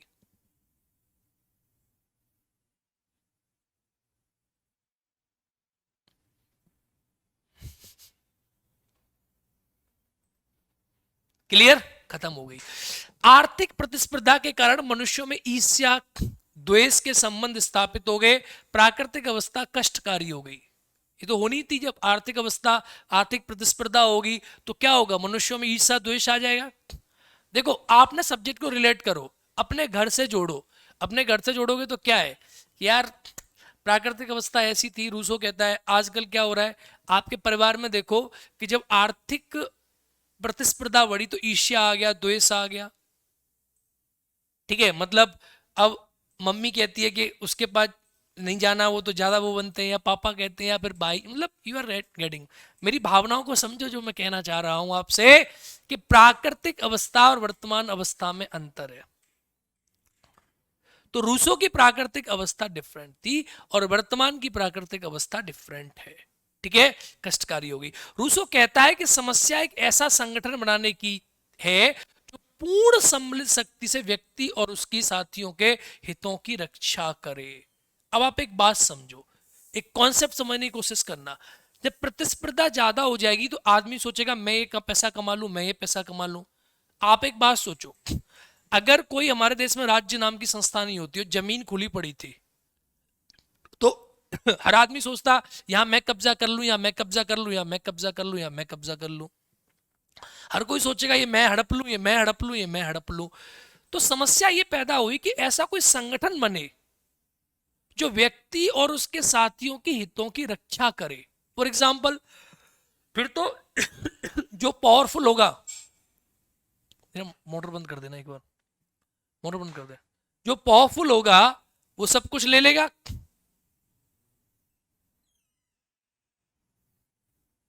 और जो गैर शक्तिशाली होगा उसके पास कुछ नहीं रहेगा। बात समझ में आ गई नहीं आई आपके में? Is this point is clear? ठीक है। ये बात समझ में आ गई। तो जो शक्तिशाली होगा उसके पास सब कुछ चला जाएगा, और जो गैर शक्तिशाली होगा उसके पास कुछ नहीं होगा। तो इसके लिए ऐसी संस्था बने जो व्यक्ति के हितों की रक्षा करे, और इसी संस्था को रूसो राज्य कहता है। और यही है, इसी राज्य की स्थापना रूसो कहता है कि लोगों ने सामाजिक समझौते के माध्यम से करी थी। किसके माध्यम से करी थी? सामाजिक समझौते के माध्यम से करी थी। Are you getting my point, what I mean to say? सामाजिक समझौते का उद्देश्य क्या था, ऑब्जेक्टिव्स क्या था? बेटा बात समझ में आ गई? सामाजिक समझौते का पीछे कारण क्या रहा? कारण समझ में आ गया? बेटा ये बहुत लॉजिकली चीज है, लोगों की समझ में नहीं आती ये चीज। ये जो चीज है लोगों की समझ में आती नहीं है। मैं आपको बता रहा हूं, अगर आप ये समझ चुके हैं तो आप धन्य हैं। सामाजिक समझौता क्यों हुआ ये लोगों की समझ में बिल्कुल नहीं आता। ये आपकी समझ में आ गया तो बहुत अच्छी बात है, बहुत अच्छी बात है। अब देखो सामाजिक समझौते का उद्देश्य क्या था, ऑब्जेक्टिव क्या था। रूसों के सामाजिक समझौते का सिद्धांत का उद्देश्य एक ऐसे आदर्श समाज का निर्माण करना था जहां राज्य की सत्ता एवं व्यक्तिगत स्वतंत्रता में समन्वय स्थापित हो सके। इसका मतलब क्या हुआ? रूसो चाहता था कि ऐसा समझौता हो जहां आदर्श समाज का निर्माण करना था, जहां राज्य की सत्ता, फॉर एग्जाम्पल राज्य की सत्ता बनी, भाई राज्य की सत्ता होगी जैसे आज, और व्यक्ति की स्वतंत्रता के बीच में समन्वय स्थापित हो। अब आप देखो कैसे राज्य की सत्ता है, आप रोड पे जाते हो तो राज्य आपको दिखता है, पुलिस वाले हैं, राज्य हैं, पुलिस वाले ही तो राज्य होते हैं। कभी आपको पता ना चले ना, कभी आपको ये पता करना हो, ठीक है टीम, तो कभी आपको ये पता करना हो कि राज्य क्या है, तो भाई साहब आप एक काम करना, एक छोटा सा काम करना, आप किसी पुलिस थाने के पास चले जाना और वहां पर जाके कोई उल्टी सीधी एक्टिविटी कर देना, आपको पता चलेगा राज्य क्या है और राज्य की शक्ति क्या है। तो राज्य को पता करने का सबसे अच्छा कारण है कि मुखर्जी नगर में जाओ, अभी वो पुलिस चौकी है, उसके पास जाके जो है वहां थोड़ा सा कोई ऐसा कार्य कर देना जो व्यक्ति की स्वतंत्रता, किसी दूसरे व्यक्ति की स्वतंत्रता को नुकसान पहुंचाए, ठीक है, बस आप राज्य आ जाएगा वहीं की वहीं। तो रूसो यही कहता है कि एक्चुअली में राज्य की स्थापना, रूसो कहता है ऐसा आदर्श समाज बनाना चाहता था रूसो सोशल कॉन्ट्रैक्ट के थ्रू, जो व्यक्ति की स्वतंत्रता की रक्षा हो। इसीलिए व्यक्तिवादीवाद की विचार करता है, व्यक्ति की स्वतंत्रता को इंपॉर्टेंट मानता है वो, और राज्य की सत्ता, दोनों में समन्वय बने। और राज्य की सत्ता में समन्वय कैसे बनेगा, तो उसने लोकतंत्र के विचार की बात करी है, और उसने कहा है कि प्रत्यक्ष लोकतंत्र के विचार को रूसो स्वीकार करता है। मुझे लगता है अब आपकी समझ में सोशल कॉन्ट्रैक्ट आ गया, इसीलिए राज्य का निर्माण किया गया। अब आपकी समझ में आ गया कि राज्य क्यों बनाया गया। बोलो रे मेरे प्यारे बच्चों, राज्य समझ में आ गया कि राज्य क्यों बनाया गया। अब रूसो का सामाजिक समझौता है क्या, इसको समझो। What is the social contract of Rousseau, ये किताब है रूसो की, ठीक है, सोशल कॉन्ट्रैक्ट, ये किताब रूसो की है जो कई बार आपके एग्जाम में पूछी जाती है। सोशल कॉन्ट्रैक्ट बुक यही किताब है वो, इसको देख लो, ठीक है। यहां पर नाम लिखा हुआ है इनका, जे जे रूसो, ठीक है। देखो रूसो ने सामाजिक समझौता सिद्धांत का वर्णन अपनी पुस्तक सोशल कॉन्ट्रैक्ट सामाजिक समझौते में किया। व्यक्तिवादी संपत्ति का उदय तथा इसकी मान्यता के कारण समाज में हिंसा, द्वेष व कलह आदि का उदय हुआ। देखो मैंने आपको बताया कि व्यक्तिवादी विचार जब बढ़ेंगे तो समाज में हिंसा बढ़ेगी, द्वेष बढ़ेगा, कलह बढ़ेगा, इसका उदय होगा। ये आप लोग समझ सकते होंगे, ये सबसे बड़ा कारण बना, ये सबसे इंपॉर्टेंट कारण बना, ठीक है। Is that clear, is that clear? तो रूसो का सामाजिक समझौता इसी बात को लेकर हुआ था, ठीक है, कि भाई जो है व्यक्तिवादी, व्यक्ति की संपत्ति का उदय हुआ तो इसके कारण हिंसा, द्वेष, कलह बढ़ी। अब हिंसा, द्वेष, कलह पे कौन कंट्रोल करेगा यार? कौन आदमी कितनी संपत्ति अर्जित कर सकता है, कोई तरीका तो होना चाहिए। अब उस समय तो प्राकृतिक अवस्था थी, जमीनी जमीन पड़ी थी, सबने कहा ये मेरी है, ये मेरी है, मेरी, लड़ाई होने लगी, हिंसा बनने लगी, तो उसे कौन रोकेगा? द्वेष बढ़ने लगा, उसे कौन रोकेगा? कलह बढ़ने लगी। तो कोई नियम होने चाहिए ना, या कोई संस्था होनी चाहिए जिस संस्था के द्वारा कुछ नियम स्थापित किए जाएं, और व्यक्ति उनके अनुसार चलेगा, तब जाकर ये कांड होंगे ना, तब जाके ये चीजें बचेंगी। तो रूसो का कथन यह है, वह प्रथम मनुष्य नागरिक समाज का वास्तविक संस्थापक था, जिसने भूमि के एक टुकड़े को घेर लेने के बाद यह कहा था यह मेरा है, और उसी समय समाज का निर्माण हुआ था। आप समझ रहे हो? देखो, जो बात मैंने आपसे कही थी उसी बात को रूसो इस यहां स्लाइड में आपको दिखाई दे रही है। The first man having enclosed a piece of the ground and brought himself of saying this is mine. यहीं से मामला गड़बड़ हो गया, जब आदमी ने कहा ये मेरा है, ये तेरा है। जब जमीन पे आदमी ने कब्जा किया और कहा ये मेरा है, तभी से उसी समय से समाज का निर्माण शुरू हुआ, और उसी समय से आप देखोगे कि पूरा का पूरा सिस्टम बदल गया। क्योंकि आदमी ने कहा ये मेरा है, व्यक्तिवादी विचार आ गया ना, मेरा है। पहले विचार दूसरा था, अब संपत्ति का विचार आ गया, तो अब ये मेरा है। अब आदमी की इच्छा तो कभी समाप्त नहीं होती। वो आज कहेगा ये मेरा है, तो कल कहेगा ये भी मेरा है, परसों कहेगा ये भी मेरा है, तो अगले दिन कहेगा ये भी मेरा है। जब सब उसी का है तो तेरा तुझको अर्पित क्या लागे मेरा, ये कॉन्सेप्ट तो खत्म हो गया, ये विचार तो चला गया। तो अब सब उसका है तो दूसरों का क्या होगा? अगर मैं कहूं अभी बाहर जाके कि जी गुरु ये दुकान मेरी है, ये भी दुकान मेरी है, ये भी दुकान मेरी है, तो हिंसा होगी कि नहीं होगी? हिंसा होगी, सीधी सी बात है। लोग कहेंगे तेरी कैसे, तेरे बाप की है, हमारी है।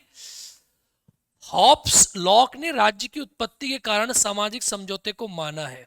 मैंने कहा हॉब्स ने भी माना है सामाजिक समझौता, और लॉक ने भी माना है, लेकिन रूसो के अनुसार राज्य की उत्पत्ति सामाजिक समझौता का परिणाम है। रूसो का थोड़ा सा अलग विचार है जो हॉब्स और लॉक से है। एक बात याद रखना, दोनों ने माना है, लेकिन लॉक की प्राकृतिक अवस्था अलग है, रूसो की प्राकृतिक अवस्था अलग है। ठीक है, दोनों में डिफरेंसेस है, ये आपको समझना है। लेकिन दोनों ने सामाजिक समझौते के सिद्धांत को माना है कि राज्य के सामाजिक समझौता हुआ, लेकिन अलग अलग कॉन्सेप्ट में चीजों को सोचा है और डिस्कशन किया है। यहां तक सब कुछ आपकी समझ में आ गया है तो कमेंट करो यस गुरुदेव, और नहीं आया है तो कमेंट करो no Gurudev. Are you getting my points, guys? Are you getting my points? ठीक है, समझ रहे हो? This video will be available exclusively on YouTube channel that belongs to me, Movie Sicha and Karan Chaudhary. तो the viewers, those are watching this video, I especially thanks to all of you. And मैं उम्मीद करता हूँ कि आप इस video के ख़त्म हो जाने के बाद कुछ अपने प्यारे सुंदर कमेंट इस वीडियो पे अवश्य करोगे कि आपका एक्सपीरियंस कैसा रहा। And this is my special expectation that you will share this class to at least 5 of your friends. आप अपने 5 दोस्तों को ये क्लास भेजोगे so they can enjoy this class और देखिए enrolled in my political science batch.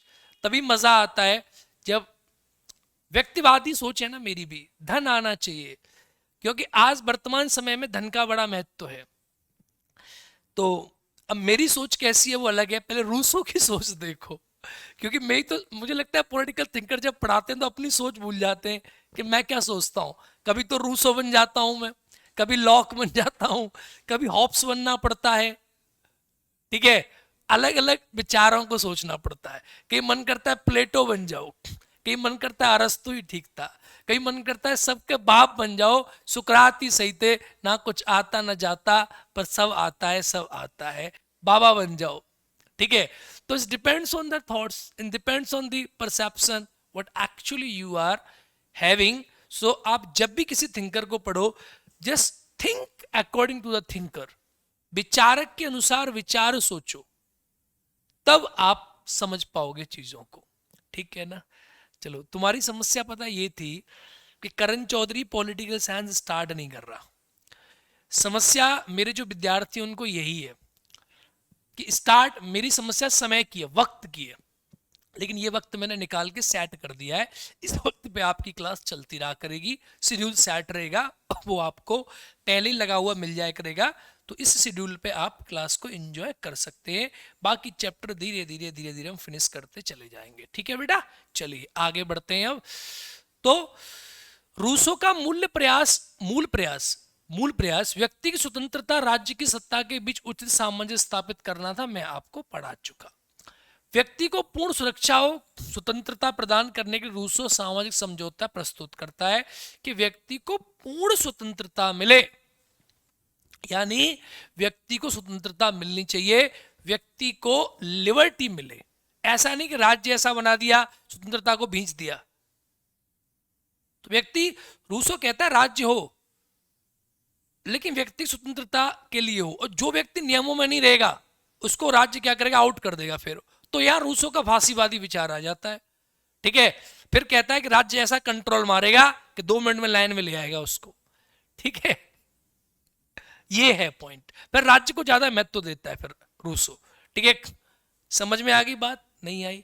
चलिए अगला, संपत्ति ने व्यक्ति की स्वतंत्रता पर रूसो कहता है कि मनुष्य स्वतंत्र उत्पन्न होता है किंतु सर्वत्र बेड़ियों से जकड़ा हुआ होता है। रूसो कहता है कि हम हमारा अज्ञान, भोलापन और हमारी गरीबी लौटा दो, हम स्वतंत्र हो जाएंगे। क्या बात है, क्या स्टेटमेंट है। रूसो कहता है, देखा गाने भी ऐसे बनते हैं, लौटा दो मुझे वो, गाना कौन सा है, लौटा दो मुझे वो बचपन के दिन।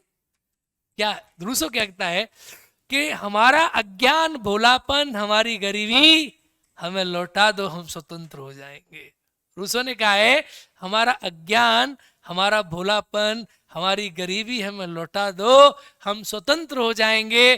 तो रूसो प्राकृतिक अवस्था, बैक टू नेचर की बात करता है। स्टेटमेंट है रूसो का। रूसो कहता है कि बैक टू नेचर, प्रकृति की तरफ वापस चलो, प्रकृति की तरफ वापस चलो, लौटा दो हमें वो। ठीक है, लौटा दो, डेली क्लास चलेगी इसी टाइम पर, लौटा दो हमें वो बचपन के पल। ठीक है, तो रूसो कहता है कि हमें हमारा अज्ञान, भोलापन और गरीबी लौटा दो, हम स्वतंत्र हो जाएंगे, हमें किसी स्वतंत्रता की आवश्यकता नहीं है, हम फ्री हो जाएंगे। ऐसा रूसो कहता है। Back to the nature, nature की तरफ वापस चलो, वो ये कहता है, नेचर की तरफ वापस चलो, बैक टू द नेचर। ठीक है, ये रूसो कहता है। Man is born free and everywhere he is in change. ये तो अच्छी बात है, पर बैक टू नेचर को याद रखना। सामाजिक समझौते की विधि क्या थी, यानी किस विधि के माध्यम से सामाजिक समझौता हुआ। तो सामाजिक समझौता आप कंप्लीटली समझ चुके हो, अब द सोशल कॉन्ट्रैक्ट में कुछ बचेगा नहीं। इसमें से आपको 2-3 वीडियोस देखने को मिल सकती हैं, इसको 2-3 क्लास में हम तोड़ सकते हो।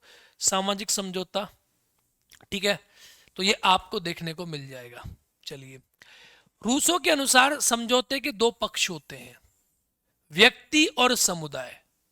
यानी 2 पक्ष थे, व्यक्ति था और समुदाय था।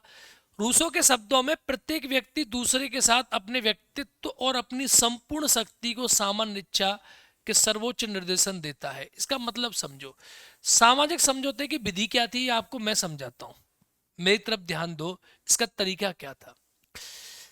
देखो, सामाजिक समझौते में, अब जनरल विल के बारे में बात करेंगे हम, सामान्य इच्छा के बारे में, तो आपसे ज्यादा अच्छे समझ पाओगे, क्योंकि सामान्य इच्छा अलग से टॉपिक है। सामान्य इच्छा में 2 चीजें हैं, एक तो व्यक्ति स्वयं के बारे में सोचता है, एक व्यक्ति अपने समुदाय के बारे में सोचता है। 2 एलिमेंट होते हैं, व्यक्ति को 2 एलिमेंट की रक्षा चाहिए, एक तो उसे स्वयं की रक्षा चाहिए और एक इसे समुदाय की रक्षा चाहिए। यानी दोनों चीजों के बारे में व्यक्ति चाहता था कि 2 चीजें सेफ रहें। प्रत्येक व्यक्ति दूसरे के साथ अपने व्यक्तित्व और अपनी संपूर्ण शक्ति को सामान्य इच्छा सर्वोच्च निर्देशन करता है। मतलब इस लाइन को आप समझ नहीं पाओगे अभी, जब तक आप सामान्य इच्छा को नहीं समझोगे। आप इसको समझो, व्यक्ति और समुदाय। जब व्यक्ति ने सामाजिक समझौता किया, सही व्यक्तियों ने राज्य बनाया, तो सही व्यक्तियों ने क्या कहा, जैसे तुम हो, मैं हूं, ये सब थे, अलग अलग व्यक्ति थे।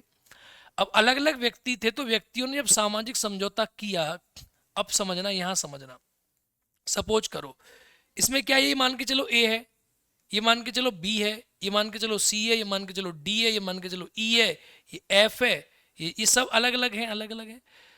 तो सबने 2 चीजों पे ध्यान दिया, एक तो बोला कि हमारी व्यक्तिगत स्वतंत्रता की रक्षा हो, और दूसरी हम सभी मिलकर सही रह सकें।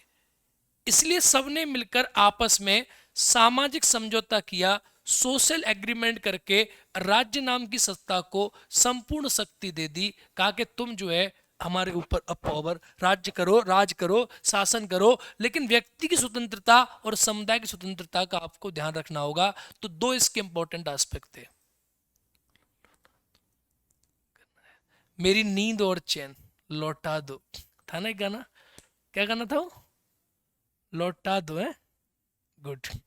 चलिए, रूसो के अनुसार मनुष्य के रूसो के अनुसार मनुष्य की प्राकृतिक दशा को छोड़कर एक सामाजिक अनुबंध द्वारा सभ्य समाज का निर्माण किया गया। अनुबंध का मतलब क्या होता है? Social contract. सामाजिक अनुबंध को आप लोग क्या बोलते हो? यही है थ्योरी ऑफ सोशल कॉन्ट्रैक्ट। एक सभ्य समाज का निर्माण किया गया। सामाजिक समझौता द्वारा प्रत्येक व्यक्ति को अपने प्राकृतिक अधिकार अपने सार्वभौमिक को सौंप देते हैं।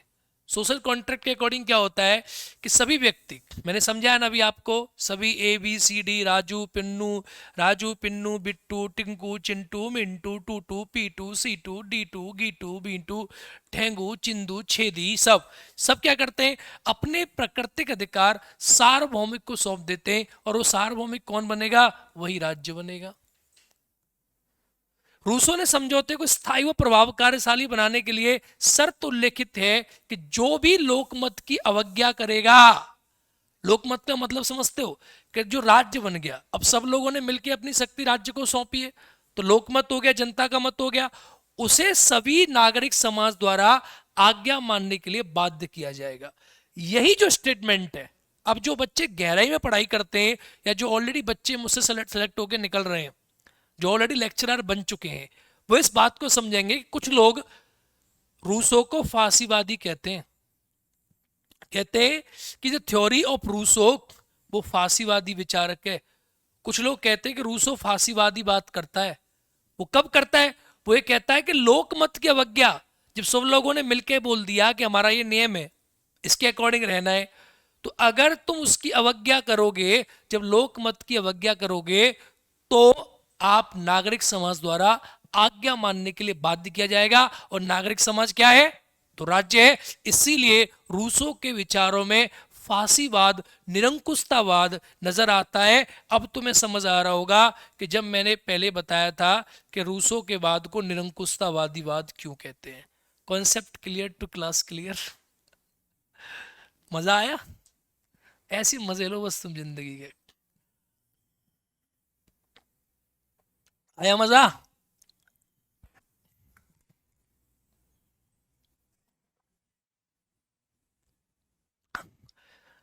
बात समझ में आई? अरे बात समझ में आई या नहीं आई यार?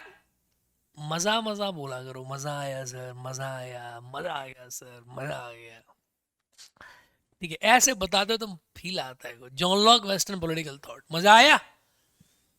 बोलो मेरे राजा, आया ना कि ना आया मजा? ठीक है, चलो अगला पॉइंट। व्यक्ति के समझौते को छोड़ने की स्वतंत्रता नहीं है, मतलब व्यक्ति समझौते से बाहर नहीं निकल सकता। प्रत्येक व्यक्ति सामान्य इच्छा से बंधा हुआ है। अब सामान्य इच्छा क्या है? General will. और जनरल विल क्या है? कि सभी लोगों ने मिलकर ये फैसला किया था कि हमें इकट्ठा होना है, that is called general will. सामान्य इच्छा कि हमारे ऊपर एक सत्ता बनेगी जिसके अकॉर्डिंग रूल शासन चलेगा, तो वो सामान्य इच्छा है। रूसो ने लिखा है कि प्रत्येक व्यक्ति अपने आप को सभी को समर्पित करता है, किसी और को समर्पित नहीं करता। अब मेरी बात समझ रहे हो? इसका मतलब क्या है? रूसो ने कहा है कि यार जब सामाजिक समझौता हुआ ना, तो आदमी अपने आप को समर्पित, आपको सभी को समर्पित करता है। व्यक्ति अपने आप को, खुद को सभी को समर्पित करता है कि मैं चिंटू, चिंटू था पहले, मिंटू था, कुकी था, छेदी था। अब छेदी, चिंटू, मिंटू, कुकी कहते हैं कि हम सब अब एक हो गए, और हम सब ने एक नियम बनाए, इसके अनुसार चलना है। तो व्यक्ति अपने आप को सभी को समर्पित करता है, किसी को समर्पित नहीं करता। ऐसा नहीं कि किसी एक को समर्पित करता हो, कि चिंटू कहता हो कि मैं तेरा हो गया मेरी मीनू, मैं तेरा हो गया, या मीनू कहती होगी ओ चिंटू मैं तेरी हो गई। ठीक है, तो ये जो स्टेटमेंट है कि मीनू चिंटू का हो गया, चिंटू मीनू की हो गई, तो ये सामाजिक समझौता नहीं है, ये तो शादी है। तो तभी तभी तो लोग कहते हैं कि मुस्लिम धर्म में शादी एक कॉन्ट्रैक्ट है, इंडिविजुअल कॉन्ट्रैक्ट है। लेकिन सामाजिक समझौता सोशल कॉन्ट्रैक्ट में क्या है कि व्यक्ति व्यक्ति को नहीं देता, व्यक्ति व्यक्ति को नहीं देता, व्यक्ति खुद को सबको देता है, वो अपने आप को सभी को देता है, वो किसी एक को समर्पित नहीं करता। मतलब समझ में आया? चिंटू मिंटू को नहीं जाता, वो सब इकट्ठे होते हैं। समझौते द्वारा पृथक व्यक्तियों के स्थान पर एक नैतिक और सामूहिक निकाय का जन्म होता है। उनका अपना जीवन, अपना अस्तित्व, अपनी इच्छा, अपनी सत्ता और अपनी एकता होती है, और उसी सत्ता एकता को संप्रभुता का नाम जो है ये रूसो देता है। तो राज्य रूसो के संप्रभुता के ऊपर ही विचार हैं जो अगली क्लास में हम पढ़ेंगे। तो हमने कई सारी चीजें आज पढ़ ली, रूसो के विचार प्राकृतिक अवस्था के बारे में, रूसो का सोशल कॉन्ट्रैक्ट, रूसो के मानव के बारे में विचार, काफी सारी चीजें आज हमने पढ़ ली, काफी सारी चीजों पे आज हमने ध्यान देने का प्रयास किया। अब जो संस्था बनी वो राज्य बन गया। यह निकाय का मतलब है राज्य निष्क्रिय रहता है, यदि सक्रिय हो तो संप्रभु कहलाता है। समझ में आई है? यही संप्रभुता की रूसो बात करता है। और वर्तमान समय में राज्य सभी संप्रभु हैं, क्योंकि उसके पास सारी संप्रभुता, सारी शक्ति होती है। ठीक है, तो संप्रभु कहलाता है। समझौते से उत्पन्न समाज एकताबद्ध, सर्वोच्च और नैतिक होता है, न कि दमनकारी और स्वतंत्रता विरोधी।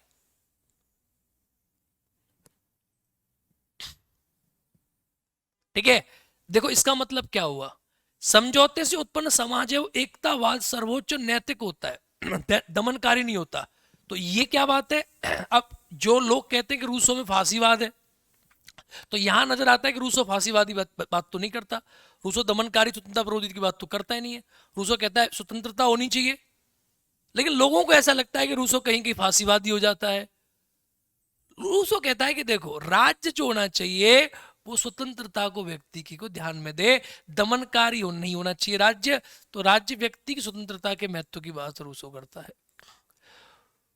रूसो ने सामाजिक समझौता प्रक्रिया समझाया है कि प्रत्येक व्यक्ति अपने शरीर अथवा अपनी संपूर्ण शक्ति को सबके साथ सामान्य रूप से सामान्य इच्छा के सर्वोच्च निर्देशन में रख देता है। वो तो मैंने आपसे कहा ही अभी कि संपूर्ण शक्ति को सबके सामान्य रूप के सामान्य इच्छा के अंदर रख देता है। जैसे आप और हम हैं, अब हमारे ऊपर मोदी साहब शासन कर रहे हैं, तो रूसो लोकतंत्र को मानता है। अब हमारे पास मोदी साहब शासन कर रहे हैं, तो कैसे शासन कर रहे हैं मेरे भाई? कि मोदी जी ने क्या किया, मैं हूं, तुम है, अन्नू है, हम सब हैं। अब हमारे ऊपर मोदी बैठा है, अब सोच के देखो तो कैसे बैठा है। हम सब ने अपनी संपूर्ण शक्ति को सबके साथ सामान्य रूप से, सामान्य इच्छा से सर्वोच्च निर्देशन में दे दिया कि मोदी साहब हमने आपको वोट दिया है, अब आप हमारे कंट्री को चलाओ, आप हमें चलाओ, आपके पास पूरी की पूरी पावर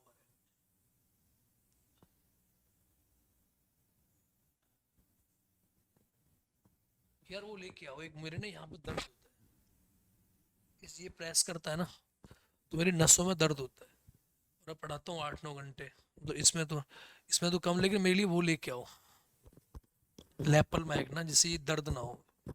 मुझे बड़ी प्रॉब्लम होती है इससे, इस जगह से। उसको आज ही कंफर्म कर कौन सा वाला मिल रहा है हमें। ठीक है, तो ये सबसे इंपॉर्टेंट बात है कि हम सब ने मिलकर अपनी शक्ति को दिया है। समझौते वाले व्यक्ति के स्थान पर समूहीकरण से एक नैतिक तथा सामूहिक निकाय का जन्म होता है, जो घटकों से मिलकर बना होता है, उसमें मत होते हैं। इसका मतलब समझ में आ रहा है क्या है? कि सभी लोगों ने समझौता किया, और समझौते वाले व्यक्ति के स्थान पर सामूहिकरण से एक नैतिक सामूहिक निकाय, इसी को आप लोग राज्य कहते हैं, नैतिक सामूहिक निकाय का जन्म होता है, जो घटकों से मिलकर बना होता है। इसके घटक होते हैं जैसे कार्यपालिका, न्यायपालिका, विधायिका, ये क्या है? ये सभी के सभी घटक हैं, इनसे मिलकर राज्य बना है। समस्त व्यक्तियों के संगठन से बने हुए सार्वजनिक व्यक्ति को पहले नगर कहते थे, अब गणराज्य अथवा राजनीतिक समाज कहते हैं। पहले इसे आप नगर राज्य कहते थे, सिटी स्टेट कहा करते थे, फिर लोग इसे गणराज्य कहने लगे और वर्तमान में इसे राजनीतिक समाज यानी आप एक प्रकार से समझो तो राष्ट्र राज्य के नाम से जानने लगे। इसी के बारे में सोशल कॉन्ट्रैक्ट थ्योरी, ये कॉन्ट्रैक्ट रखा हुआ है, ये रूसों ने कॉन्ट्रैक्ट करवा दिया, सबने मिलकर कहा कि लो पकड़ो, उसी कॉन्ट्रैक्ट को आज वर्तमान में अब संविधान के नाम से करते हैं। मजा आ गया बुरी तरीके से। ये क्या है रे, मजा आ गया बुरी तरीके से। बात समझ में आ गई सोशल कॉन्ट्रैक्ट क्या है। अब इसको रिलेट कर लो संविधान के साथ। अब ये मान के चलो कि ये जो फाइल रखी है ये क्या है, ये संविधान है। देखो इंडिया में भी सोशल कॉन्ट्रैक्ट ही हुआ है, ये जो फाइल रखी है क्या है, ये फाइल संविधान है। आप ये मान के चलो, ठीक है, जैसे हमारा है। अब हमने क्या किया, हमारी संविधान सभा बनी, संविधान सभा को हम लोगों ने ही चुना था ना, अप्रत्यक्ष रूप से चुनी गई थी चाहे संविधान सभा, उन लोगों ने संविधान का निर्माण किया। यही कारण था कि हम भारत के लोग लिखते हैं कि हम भारत के लोग मतलब हम भारत के लोगों ने अपने संविधान का निर्माण किया है, अपने गले में फंदा हमने खुद लटकाया है। तो आज लोग ये कहते हैं, कुछ लोग जो वर्तमान नव उदारवादी लोग हैं, जैसे भारत में कुछ लोग हैं जो कहते हैं सरकार ये कर रही है, सरकार गलत कर रही है, सरकार वो कर रही है, सरकार ये कर रही है। अबे पावर तो सरकार को तुमने दिए करने की, तो सरकार तो करेगी। You pass this authority to government, government will do it, कोई रोक ही नहीं सकता। सिंपल सी बात, आप समझ रहे हो, कॉन्सेप्ट समझ में आ गया बेटा? चलो समझ में आ गया तो क्लास क्लियर करो। समझौते का प्रभाव, समझौता प्रभाव में कब से आया? व्यक्ति में नैतिकता का जन्म होता है, ठीक है, समझ में आ गई बात। कर्तव्य के स्थान पर अधिकार का, शारीरिक संवेग के स्थान पर कर्तव्य का, इच्छा के स्थान पर विवेक का, स्वार्थ के स्थान पर परामर्श का उदय होता है। देखो लोगों ने कहा कि जब सामाजिक समझौता प्रभाव में आया यानी लागू हो गया, अब सामाजिक समझौता सबके बीच में हो गया कि सबको सही से रहना है, तो कर्तव्य के स्थान पर अधिकार का, अब व्यक्ति अपने अधिकारों की मांग करने लगा। लोग कहने लगे कि मेरा ये अधिकार है, क्योंकि हमने क्या किया, हमने सबने अपनी चीजें किसी को दे दी, तो अपने अधिकार की हम मांग करते हैं। तो मैं जब पढ़ाता हूँ पॉलिटी पढ़ाता हूँ, मैं अक्सर बोलता हूँ कि लोगों ने अपने सारी चीजें एक को दे दी तो उससे अधिकार की मांग करी, राज्य से अधिकार की मांग करते हैं, ठीक है। शारीरिक संवेग के स्थान पर कर्तव्य का, अब व्यक्ति के अंदर कर्तव्य की भावना आ गई, शारीरिक संवेग खत्म हो गया, व्यक्ति कर्तव्य की बात करने लगा। इच्छा के स्थान पर विवेक का, पहले आदमी के मन में इच्छा होती थी कि मुझे ये करना है, मुझे वो करना है, आज मेरा ये मन कर रहा है इसको ले लेता हूँ, आज मेरा मन कर रहा है इस प्रॉपर्टी को धारण कर लेता हूँ। अब विवेक आ गया कि यार ये दूसरे की प्रॉपर्टी है यार, ये दूसरे की औरत है यार, ये दूसरे का बच्चा है यार, ये दूसरे का घर है यार, विवेक की उत्पत्ति हुई। स्वार्थ के स्थान पर परमार्थ का उदय हो गया, व्यक्ति ये सोचने लगा। तो देखो रूसो ने क्या कहा, रूसो की बात समझो, मैं नहीं, रूसो कह रहा है, रूसो कह रहा है सामाजिक समझौते के माध्यम से प्राकृतिक अवस्था की कुछ अच्छी चीजें वापस लाई गई, ये उसने कह दिया। अगर समझौता नहीं होता तो समाज बड़ा बर्बर होता। नागरिक बनने के बाद व्यक्ति मनुष्य बनता है, ये रूसो कहता है कि जैसे व्यक्ति नागरिक बन जाता है राज्य का, तब वो मनुष्य बनता है। तो ये सबसे इंपॉर्टेंट चीज है कि व्यक्ति नागरिक बनने के बाद ही मनुष्य बनता है, तो उसको पहले नागरिक बनना चाहिए, बाद में वो मनुष्य बन जाता है।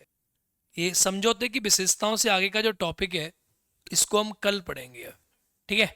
कल की क्लास में हम इसे इंटरेस्ट करेंगे कि समझौते की विशेषताएं क्या क्या हैं, और जिन लोगों ने इस क्लास को यूट्यूब पर देखा है वो सोशल एग्रीमेंट की विशेषताएं क्या है। समझौता एक ही बार हुआ, यह समझौता व्यक्ति द्वारा अपनी स्वतंत्रता को सुरक्षित करने तथा अराजकता अंत करने के लिए किया गया था। आप लोग समझ लो समझौते की विशेषता यही थी, एक ही बार हुआ और अराजकता पहले बन गई थी, तो अराजकता को समाप्त करने के लिए इस समझौते को किया गया था। होपफुली आप मेरी बात समझ चुके होंगे, आप मेरे पॉइंट जान चुके होंगे, ठीक है। अच्छे प्रकार से आपकी चीजें समझ में आ गई होंगी कि सोशल कॉन्ट्रैक्ट की विशेषताएं क्या थी, सोशल कॉन्ट्रैक्ट क्यों किया गया था, ठीक है। बहुत बढ़िया।